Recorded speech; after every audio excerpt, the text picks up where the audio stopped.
तो वीडियो को शुरू करने से पहले एक स्पॉइलर अलर्ट कि अभी तक अगर आपने इस फिल्म को नहीं देखा है तो पहले जाकर फिल्म को देख लीजिएगा, उसके बाद इस वीडियो को कंटिन्यू कीजिएगा, क्योंकि अगर आप कंटिन्यू करते हैं तो मैं ये मान कर चलूँगा कि आपने फिल्म देख रखी है। और अगर इस फिल्म से रिलेटेड आपके कोई भी डाउट और कन्फ्यूजन है कि ये फिल्म आपको देखना भी चाहिए या फिर नहीं, तो ऊपर आई बटन पर आपको इसका मूवी रिव्यू भी मिल जाएगा। तो यहाँ पर हम लोग शुरुआत से शुरू करते हैं और जड़ से समझने की कोशिश करते हैं कि आखिर हमको इस फिल्म में देखने को मिला क्या। तो देखिए, कहानी वहीं से शुरू होती है जहाँ पर ख़त्म हुई थी, यानी कि थर्ड पार्ट के एंड से ही ये फिल्म ख़त्म हो जाती है। ओह, मेरा मतलब है कि शुरू हो जाती है। तो देखिए, यहाँ पर हमें देखने को मिलता है कि जैसा कि नियो ने सोचा था कि वो जैसा चाह रहा था कि मशीनों और इंसानों के बीच में अमन और शांति स्थापित की जा सके और दोनों के बीच में समझौता किया जा सके, ताकि यहाँ पर जो सुकून और शांति से दोनों आपस में रह सकें। लेकिन यहाँ पर हुआ उसका उल्टा, क्योंकि यहाँ पर जो हमें शांति देखने को मिलती है वो कहीं ना कहीं एक वक्त के बाद में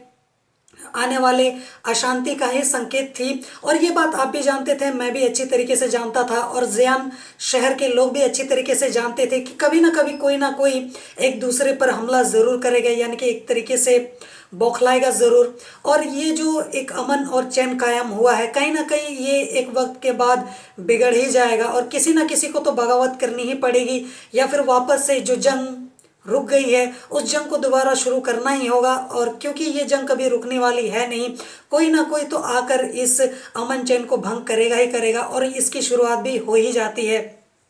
अब देखिए, यहाँ पर जैसे हमें ट्रिनिटी और नियो का एक्सीडेंट दिखाया जाता है, जिसके बाद ये सब कुछ थम तो जाता है, लेकिन कहीं ना कहीं वापस से सभी चीज़ें शुरू हो जाती हैं। लेकिन यहाँ पर एक बात अच्छी ये थी कि नियो ने जो अपनी जो ये कोशिश की थी उसमें वो कहीं ना कहीं एक तरीके से कामयाब भी हो गया था, क्योंकि एक तरफ जहाँ पर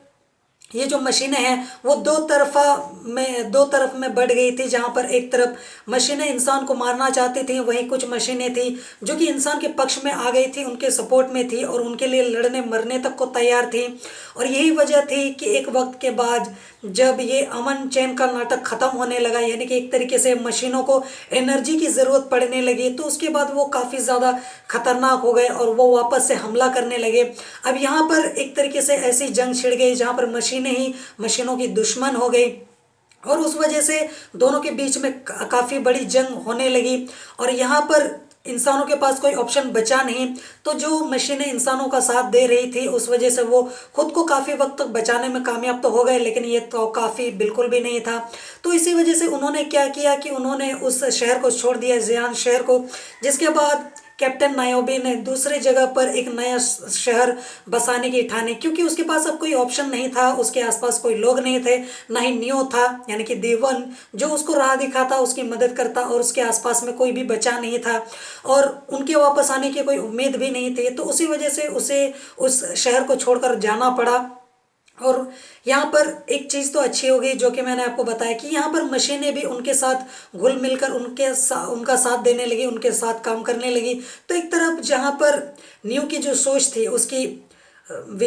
जो विचार थे कि इससे हमें बहुत ज़्यादा फ़ायदा मिल सकता है, तो भले ही उससे उतना ज़्यादा कारगर मदद तो नहीं मिला, लेकिन काफ़ी हद तक जो उसकी सोच थी, यानी कि मशीनों ने इंसान को समझा और उनका साथ देना शुरू कर दिया और एक तरीके से वो उनके साथ हो गए। तो भले ही ये जो मशीनों की दुनिया है वो दो तरफा हो गई, जहाँ पर एक तरफ वो इंसानों को मारना चाहते हैं, वही दूसरी तरफ कुछ मशीनें हैं जो उनका साथ दे रही हैं, उन्हें बचा रही हैं। तो कहीं ना कहीं उसने एक तरीके से जो उसकी सोच थी, उसके जो विचार थे, उसमें उसने कुछ हद तक तो कामयाबी हासिल कर ही ली। तो अब यहाँ पर गड़बड़ क्या हो गई, तो देखिए यहाँ पर हुआ यूँ कि जब नियो और ट्रिनिटी का एक्सीडेंट हुआ था तो असल में वो पूरी तरीके से मरे नहीं थे, बल्कि वो मरने वाले ही थे। अचानक से इतने में जो मैट्रिक्स का नया बॉस बन गया, यानी कि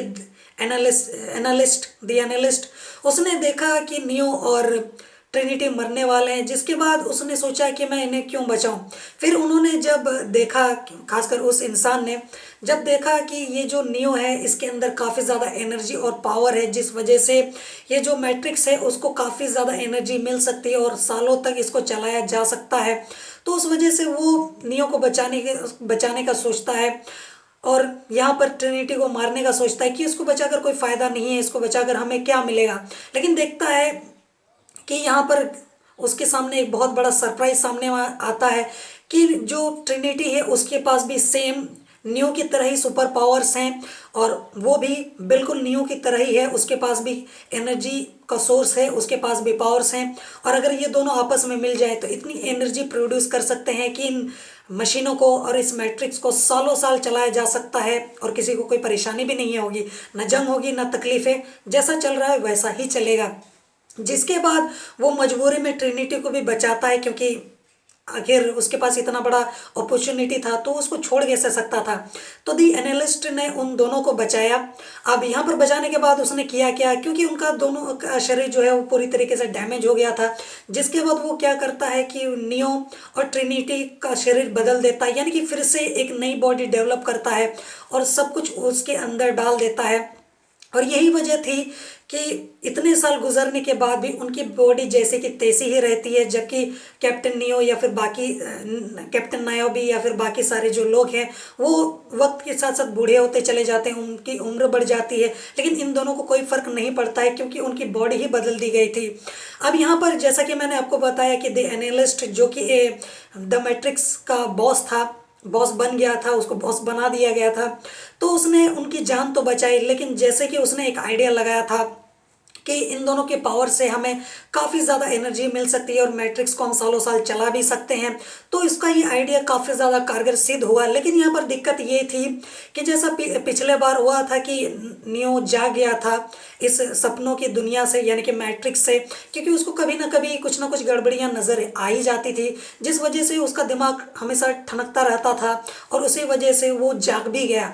तो उसके सामने ये बहुत बड़ी प्रॉब्लम थी कि कैसे इसके दिमाग को शांत रखा जाए, कि इसके दिमाग को ऐसे किस तरीके से उलझा कर रखा जाए कि ये इस दुनिया से कभी बाहर ही ना आ सके और